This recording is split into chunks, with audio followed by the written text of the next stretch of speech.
On September 11, 1813, Crockett joins up with the volunteers at Winchester under the command of Major Russell and heads on down to Beatty Springs.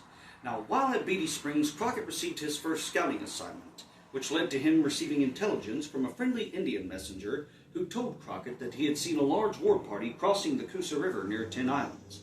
When Crockett got back to camp, this information was relayed to General Andrew Jackson, who was stationed at Camp Blunt in present-day Fayetteville, Tennessee. Thus, with this information, Jackson spurred his men onward to Huntsville and Beatty Springs, whereupon Crockett and Jackson, these two Tennessee legends, first met. But when they got together, they realized there was a problem. Their size was now a liability. And because of this, we see that the provisions that they had on hand were simply not enough to fill the bellies of the men. So Jackson decided to solve this problem by splitting his forces. And he sent the forces under which Crockett was associated with or attached to the 10 Islands, whereupon they proceeded to starve. You have to remember at the time that the land was not entirely cultivated or settled by white settlers, and swamps and floodplains in that region made hunting that much harder. Also, the supply lines were so drawn out that in the event they did manage to make it to camp, by the time they got there, they were more than half spoiled. So we see that Crockett and his men are getting on in a pretty bad state. But this starvation would not last, because on November 1st, the news is relayed to them that not far away from where they're camped at, there's a village full of Red Stick Indians called Taloosahatchee, about 2 nights riding from there. And they figured, what are we waiting for? Despite our famished condition, this is what we've come for, to get a lick of fighting in and avenge what's happened at Fort Mims. And so after 2 nights of hard riding, the men arrive outside Taloosahatchee, wherein they come up with a battle plan.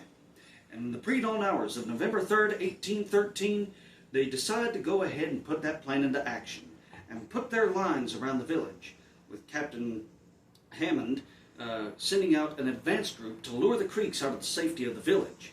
And it works for a time, because no sooner did the Creeks see the American forces lined up outside the village than they begin to run out, shooting off their bows and arrows and their muskets, and screaming as though all the devils in hell had been let loose.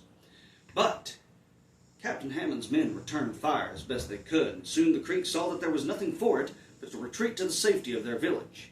And at this point the militia advanced inwards.